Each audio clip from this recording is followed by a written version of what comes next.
The director of an engineering company is interviewing an applicant for a job. First, you have some time to look at questions 1 to 6.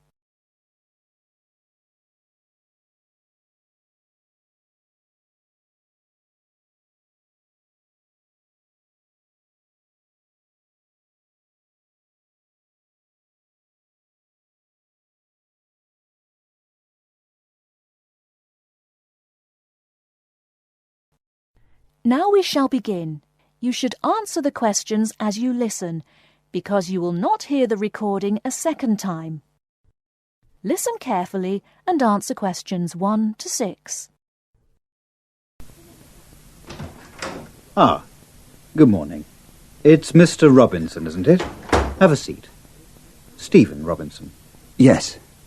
Is that S-T-E-V-E-N or P-H? It's V. OK. I've got your letter of application, but I need a few more details for the file. Now, you're from Manchester. What exactly is the address?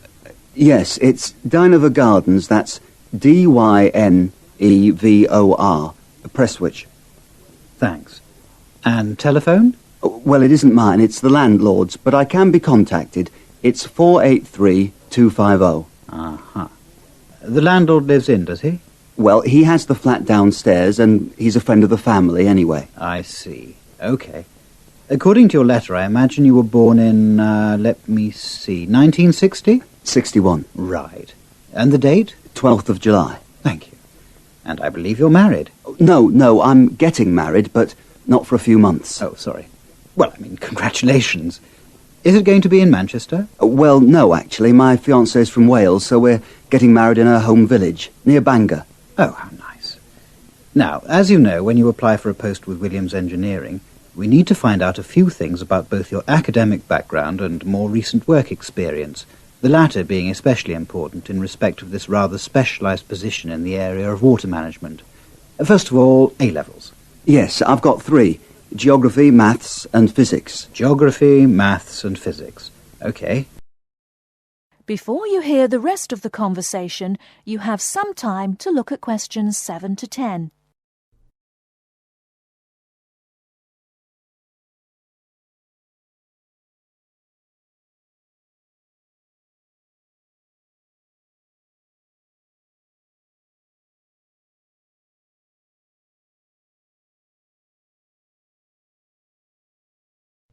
Now listen and answer questions 7 to 10.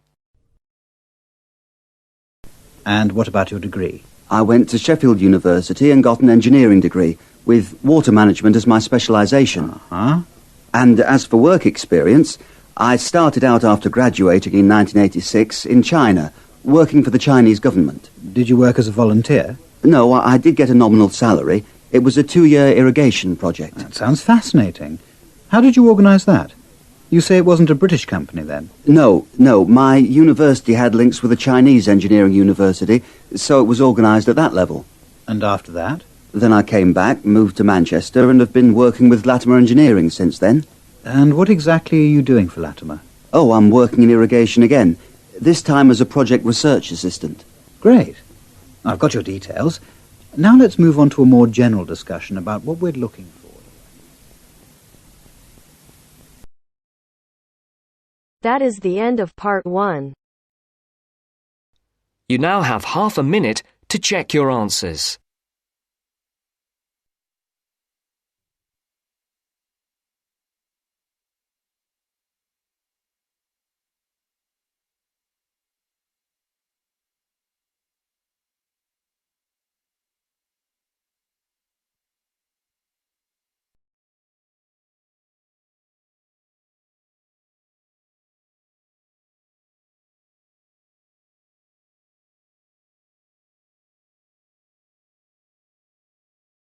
Now turns to part 2. Part 2. First, you have some time to look at questions 11 to 15.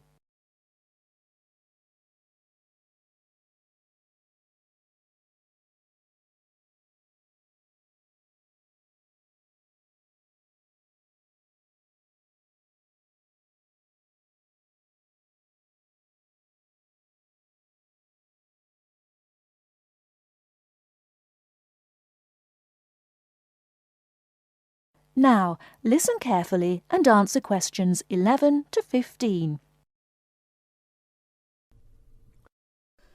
Starting at the beginning, you can see the on-off switch just beneath the two lights. Having turned the machine on, these lights now become very important. When the light on the left has gone out, you can begin making coffee, as it means the water is now hot enough. Next to that is the water level light. If this is illuminated, it means the machine does not have enough water. It is essential that you turn the machine off and add more water the moment this light comes on. Otherwise you could damage the heating element. Once you have checked that both the heater light and the water level light are off, make sure the filter holder, that's the part with the handle just under the control panel, is in place. Once you have your cups ready, it is time to press the coffee delivery switch. That's the button just above the filter holder beside the boiler meter. Remember to take a quick look at the meter as it tells you the exact temperature of the water. On both the left and right hand side of the machine, on the same level as the filter holder, you can see the steam pipes used for heating milk. These steam taps need to be cleaned regularly to avoid blocking. And finally, if you do spill any coffee, don't worry. Just make sure that the drainage pipe at the bottom of the machine is leading into a sink or a suitable waste container. As with the steam taps, the drainage pipe needs regular cleaning.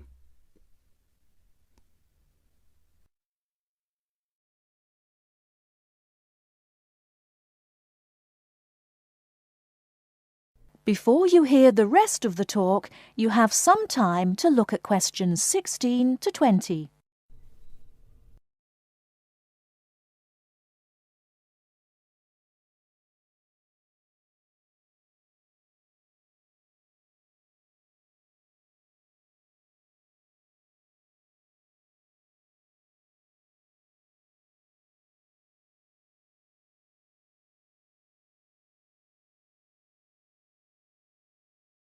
Now listen and answer questions 16 to 20.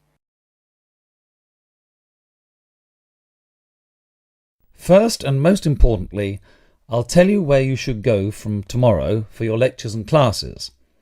The Health Sciences building is on the west side of the campus, opposite the library, beside the History department. As you are probably aware, there are 6 modules to the course, which will take a year to complete. That's 2 modules each term. In the first module of this term, you will be looking at current laws with regard to health and safety in the workplace. Don't forget that as you progress through the course, you should be building your thesis. This will need to be completed by the end of the year. Coursework will also be credited to your final grade, but the most important part of the course is the thesis. Now, the final thing I want to tell you, and again you should know this, is that there will be a number of guest speakers throughout your course. They will come from a number of different medical backgrounds, but they will all be giving you their views on the relevance of health sciences in their occupations.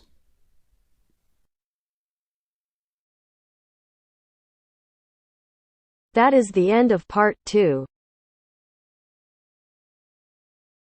You now have half a minute to check your answers.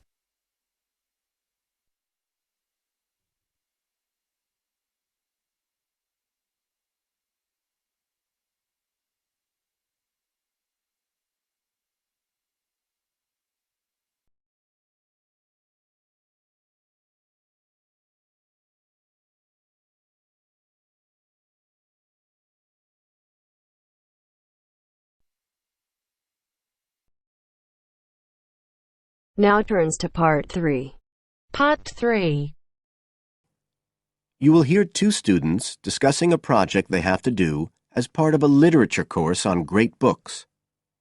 First, you have some time to look at questions 21 to 25.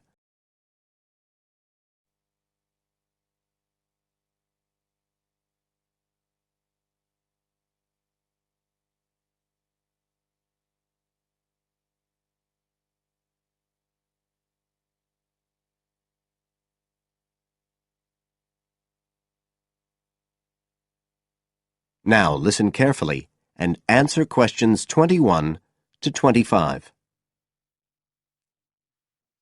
Hi, Joey. How are you doing? I heard you were sick. Oh, hi, Olivia. Yeah, I had a virus last week, and I missed a whole pile of lectures, like the first one on the great books in literature, where Dr. Castle gave us all the information about the semester project. I can give you copies of the handouts. I've got them right here. That's okay. I already collected the handouts, but I'm not very clear about all the details. I know we each have to choose an individual author. I think I'm going to do Carlos Castaneda. I'm really interested in South American literature. Have you checked he's on the list that Dr. Castle gave us? We can't just choose anyone. Yeah, I checked. It's okay. Who did you choose? Well, I was thinking of choosing Ernest Hemingway, but then I thought, no, I'll do a British author, not an American one. So I chose Emily Bronte. Okay. And first of all, it says we have to read a biography of our author. I guess it's okay if we just look up information about him on the internet? No, it's got to be a full-length book. I think the minimum length's 250 pages. There's a list of biographies. Didn't you get that? Oh, right. I didn't realize we had to stick with that. So, what do we have to do when we've read the biography? Well, then we have to choose one work by the writer. Again, it's got to be something quite long. We can't just read a short story. But I guess a collection of short stories would be okay? Yes, or even a collection of poems, they said. But I think most people are doing novels. I'm going to do Wuthering Heights. I've read it before, but I really want to read it again now I've found out more about the writer. And then the video.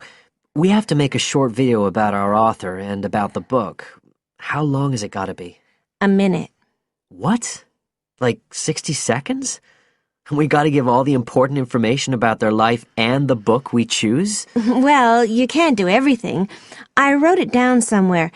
Yes, Dr. Castle said we had to find or write a short passage that helps to explain the author's passion for writing, why they're a writer. So we can back this up with reference to important events in the writer's life, if they're relevant. But it's up to us, really. The video's meant to portray the essence of the writer's life and the piece of writing we choose. So when we read the biography, we have to think about what kind of person our writer is. Yes, and the historical context and so on. So for my writer, Emily Bronte, the biography gave a really strong impression of the place where she lived and the countryside around. Right. I'm beginning to get the idea. Before you hear the rest of the talk, you have some time to look at questions 26 to 30.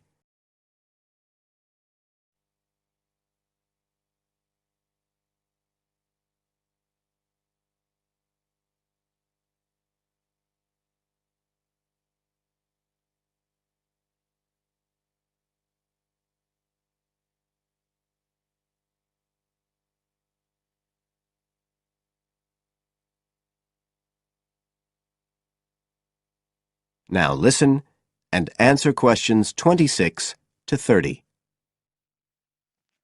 Can I check the other requirements with you? Sure. The handout said after we'd read the biography, we had to read the work we'd chosen by our author and choose a passage that's typical in some way, that typifies the author's interests and style. Yes, but at the same time, it has to relate to the biographical extract you choose. There's got to be some sort of theme linking them. Okay, I'm with you. And then you have to think about the video. So are we meant to dramatize the scene we choose? I guess we could, but there's not a lot of time for that. I think it's more how we can use things like sound effects to create the atmosphere, the feeling we want. And presumably visuals as well? Yeah, of course. I mean, I suppose that's the whole point of making a video. But whatever we use has to be historically in keeping with the author. We can use things like digital image processing to do it all. So we can use any computer software we want? Sure. And it's important that we use a range, not just one software program. That's actually one of the things we're assessed on. Okay. Oh, and something else that's apparently really important is to keep track of the materials we use and to acknowledge them. Including stuff we download off the internet, presumably? Yeah, so our video has to list all the material used with details of the source in a bibliography at the end. Okay. And you were talking about assessment of the project. Did they give us the criteria? I couldn't find anything on the handout. Sure. He gave us them in the lecture. Let's see, you get 25% just for getting all the components done. That's both sets of reading and the video. Then the second part is actually how successful we are at getting the essence of the work. They call that content, and that counts for 50%. Then the last 25% is on the video itself, the artistic and technical side. Great. Well, that sounds a lot of work, but a whole lot better than just handing in a paper. Thanks a lot, Olivia. You're welcome. That is the end of part 3. You now have half a minute to check your answers.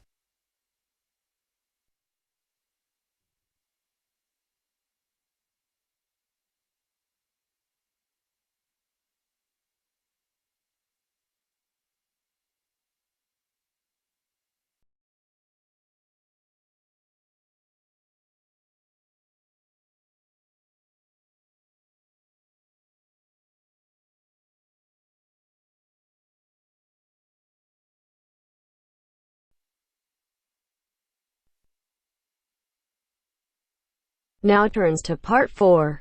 Part 4. You will hear a talk on seasonal affective disorder. First, you have some time to look at questions 31 to 40.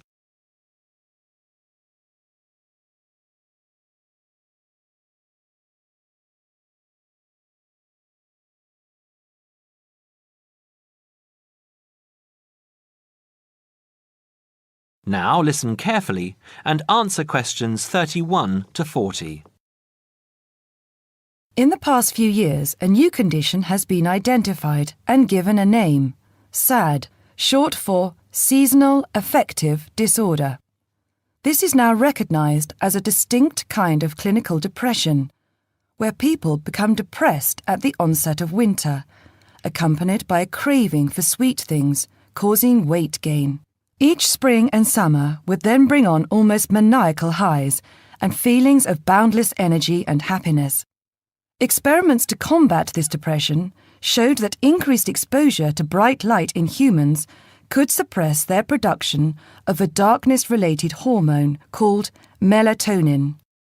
The light needed to induce this change was about 2,000 lux, or about 4 times brighter than ordinary household lighting.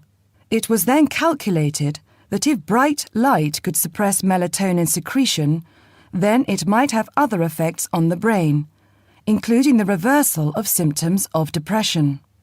While melatonin's precise role in SAD has not been pinned down, the theory led to effective treatment.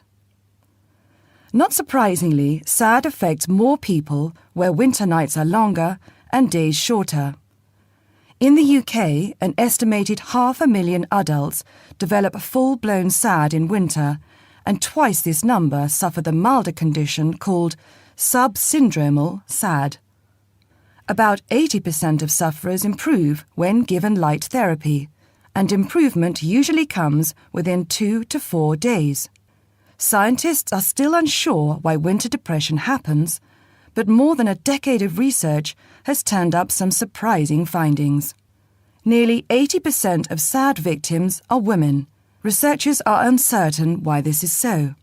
SAD can affect people at any age, but typically it begins around the age of 20 and becomes less common between 40 and 50. SAD is comparatively rare in children and adolescents, but so far researchers have been unable to come up with a logical reason for this.